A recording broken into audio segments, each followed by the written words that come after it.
Hello friends, இப்போ வந்து நம்ம இந்த ஹெல்பிங் வேர்பு வுட்டு அதை எப்படி பயன்படுத்தி ஆங்கிலத்தில் வாக்கியங்கள் எழுதலாம் அப்படின்னு பார்க்க போகிறோம் ஃப்ரெண்ட்ஸ். என்ன பார்க்க போகிறோன்னா இன்றைக்கி வுட்டு யூசேஜ் ஆஃப் வுட்டு, வுட்டின் பயன்பாடுகள் அப்படின்ற ஒரு தலைப்பில் இன்றைக்கி நம்ம எப்படி சென்டென்ஸ் இங்கிலீஷில் எழுதலாம்னு பார்க்கலாம் வாங்க. ரூல் 1, ஷால் வில் இரண்டுக்கும் பாஸ்ட் டென்ஸ் வுட் ஆகும். இது சும்மா ஒரு ஜென்ரலாக ரூல் மாதிரி தெரிஞ்சுக்கங்க ஃப்ரெண்ட்ஸு. ஷெல்லுக்கும் பாஸ்ட் டென்ஸ் வுட்டு தான், வில்லுக்கும் பாஸ்ட் டென்ஸ் வுட்டு தான். சரிப்படாங்களா? அடுத்தது நம்ம சேனலை கொஞ்சம் சப்ஸ்கிரைப் பண்ணுங்கள் ஃப்ரெண்ட்ஸு. உங்கள் ஃப்ரெண்ட்ஸுக்கெல்லாம் கொஞ்சம் இந்த வீடியோவை ஷேர் பண்ணுங்கள். சரி, அடுத்த ரூல் 2, வுட்டு ஹெல்பிங் வெர்பாக பயன்படுத்தலாம். வுட்டை ஹெல்பிங் வெர்பாக பயன்படுத்தலாம். வுட்டை ஹெல்பிங் வெர்பாக பயன்படுத்தும் போது அதுக்கு பக்கத்தில் ப்ரெசன்ட் டென்ஸ் வெர்பு தான் வரும். ப்ரெசன்ட் டென்ஸ்லேயும் 2 வெர்பு இருக்குது, singular verb, plural verb. Plural verb தான் வரும். V1ஓட எஸ் சேர்ந்த வெர்பு வராது அப்படின்னு தெரிஞ்சுங்க. வுட்டு பக்கத்தில் ஹெல்பிங் வெர்பு வரவும், ஹெல்பிங் வருது வுட்டு பக்கத்தில் வுட்டை ஹெல்பிங் வெர்பாக யூஸ் பண்ணும்போது அதுக்கு பக்கத்தில் வி வெர்பு தான் வரும் அப்படின்னு தெரிஞ்சுங்க.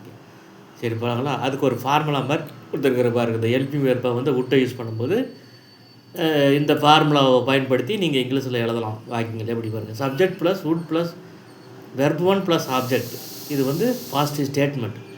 Subject would not plus verb 1 plus object, negative statement.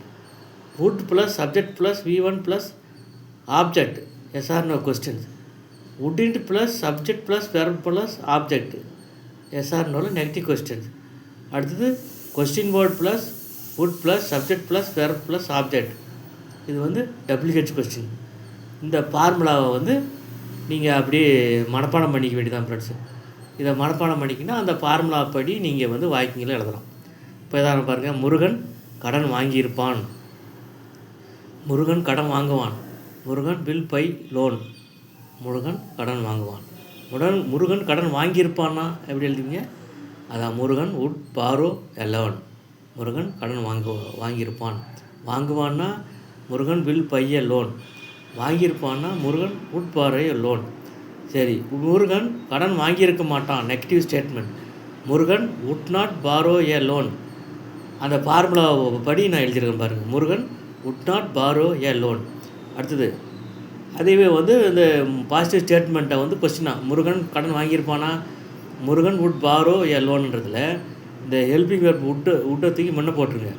அப்போ வுட்டையும் முருகனையும் சப்ஜெக்டையும் இடம் மாற்றிங்க. அப்போ எப்படி வரும்? Murugan borrow a loan, Murugan கடன் வாங்கியிருப்பானா.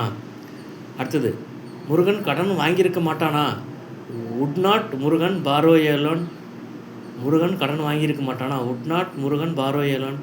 அடுத்தது முருகன் என்ன வாங்கியிருப்பான், what would Murugan borrow, what would Murugan borrow, Murugan என்ன வாங்கியிருப்பான். இது WH கொஸ்டின். அடுத்தது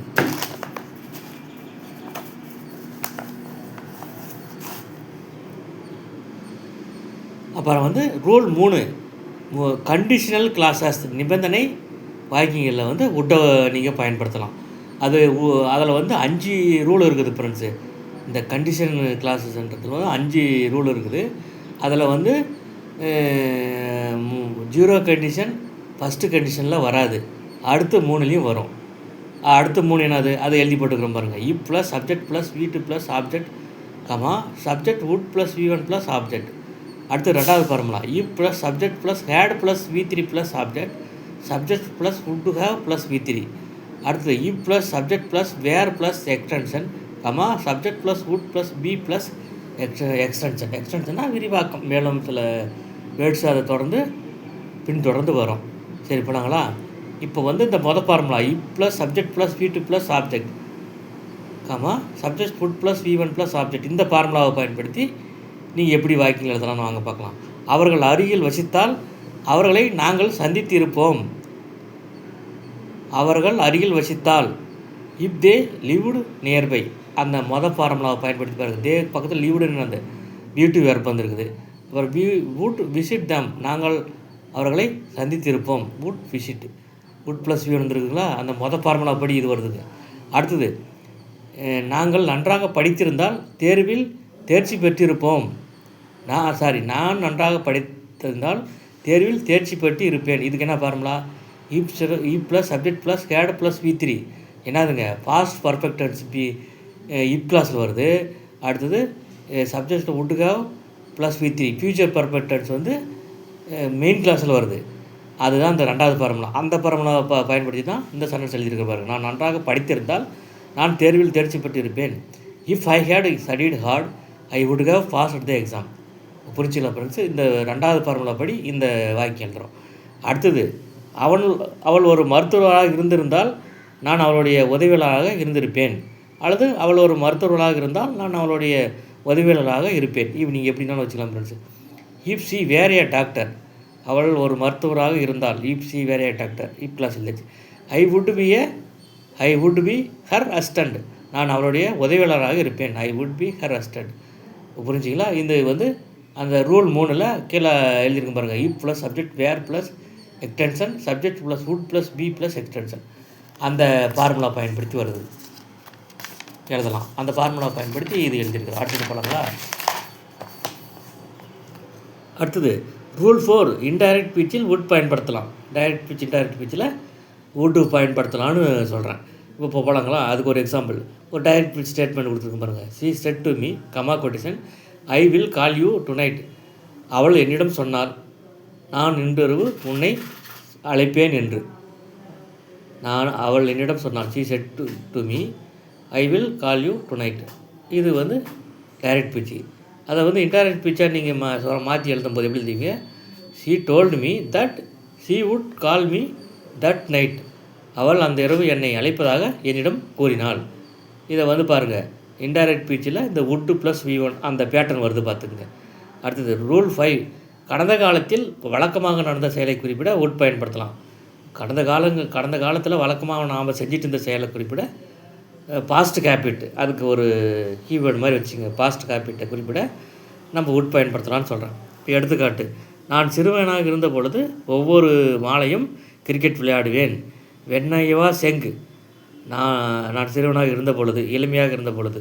ஐ would play cricket every morning, நான் ஒவ்வொரு மாலையும் கிரிக்கெட் விளையாடுவேன். இந்த வெண்ணையவா செங்குன்றது என்னதுங்க? சபார்டினேட் கிளாஸுங்க. ஐவா செங், நான் எளிமையாக இருந்தேன். நான் எளிமையாக இருந்த பொழுதுன்னு எப்படி வரும்? வென் போடுவீங்க. அப்போ வென் ஐவா செங், இது ஒரு subordinate clause. I would play cricket every morning, இது வந்து மெயின் கிளாஸ். இது ரெண்டும் சேர்ந்துட்டிங்கன்னா காம்ப்ளெக்ஸ் சென்டென்ஸ். வென் ஐவா செங் I would play cricket every morning. புரிஞ்சல ஃப்ரெண்ட்ஸு? அடுத்தது ரூல் 6, நமது விருப்பத்தை தெரிவிக்க இது subject plus would plus V1 அதுவும் வரும். அல்லது subject plus would like to plus V1. அதுக்கு இந்த 2 ஃபார்முலா படி நம்ம விருப்பத்தை தெரிவிக்க ஆங்கிலத்தில் வாக்கியங்களை எழுதலாம். பாருங்கள், நான் அருங்காட்சியகத்தை பார்வையிட ஆசைப்படுகிறேன். I would visit to museum, நான் அருங்காட்சியகத்தை பார்வையிட ஆசைப்படுகிறேன் அல்லது விருப்பப்படுகிறேன். அதேவே I would like to visit the museum, நான் அருங்காட்சியகத்தை பார்வையிட விரும்புகிறேன். I would like to V1. இந்த பேட்டர்னை பயன்படுத்தி நீங்கள் எழுதலாம். 2 ஒரே மீனிங் தான். நமது விருப்பத்தை தெரிவிக்க subject plus would plus V1, subject plus would like to plus V1. இந்த 2 ஃபார்முலாவை பயன்படுத்தி நீங்கள் வாக்கியம் எழுத கற்றுக்கலாம். எந்த டாப்பிக்கில்? நமது விருப்பத்தை தெரிவிக்க அப்படின்ற டாப்பிக்கில் அதை கற்றுக்கலாம். அடுத்தது ரூல் 7, ஃபியூச்சர் கெஸ்ஸுக்கு வுட் ப்ளஸ் V1 பயன்படுத்தலாம். நீங்கள் ஏற்கனவே நான் வீடியோ போட்டிருக்கிறேன், போய் பாருங்கள். ஃபியூச்சர் கெஸ்ஸுக்கு மைட் குட் வுட், ஃபியூச்சர் கெஸ்ஸுக்கு இப்போ சொல்கிறதுக்கு எந்தெந்த வெர்ப்லாம் யூஸ் பண்ணலான்னா, எந்தெந்த ஹெல்பிங் வெர்ப்லாம் யூஸ் பண்ணலான்னா, may plus V1, might plus V1, could plus V1, would plus V1. Future கெஸ்ஸுக்கு அவன் வரலாம். அந்த மே மைட் குட்டு அது வந்து அதில் நடத்தலை, அது வேறு இதில் பார்த்துக்கலாம். அந்த கடைசியாக வரது பார்த்திங்கன்னா வுட் ப்ளஸ் V1, அதுதான் அங்கே சொல்கிறேன். ஃபியூச்சர் கெஸ்ஸுக்கு வுட் ப்ளஸ் V1 பயன்படுத்தலாம். அவன் வரலாம், ஹீ வுட் கம். இப்போ புரிஞ்சிடலாம் ஃப்ரெண்ட்ஸு? ஃபியூச்சர் கெஸ்ஸுக்கு வந்து மே might could would plus verb 1 பயன்படுத்தலாம். அந்த வகையில் நீங்கள் வந்து ஃபியூச்சர் கெஸ்ஸுக்கு வுட்டை பயன்படுத்தியும் நீங்கள் வாக்கியம் எழுதலாம். அவன் வரலான்றதை எப்படி? அவன் இனிமேல் தான் வரப்போகிறான், இப்போ வரல, இனிமேல் தான் வரப்போகிறான். அதுக்கு அவன் வரலாம் சந்தேகமாக சொல்கிறதுக்கு தான் கெஸ்ஸுன்றது. அதுக்கு தான் வந்து ஹீ வுட் கம் அப்படின்னு சொல்லலாம். அதை வந்து 2-3 மாடல் வெர்பு இது யூஸ் பண்ணி சொல்லலாம். இந்த வுட்டு ப்ளஸ் V1 யூஸ் பண்ணி சொல்லலாம்னு தெரிஞ்சுங்க. சரி, போலாங்களா ஃப்ரெண்ட்ஸு? உங்களுக்கு பிடிச்சிருந்தா கமெண்ட் களத்தில் கமெண்ட்ஸ் பண்ணுங்கள்.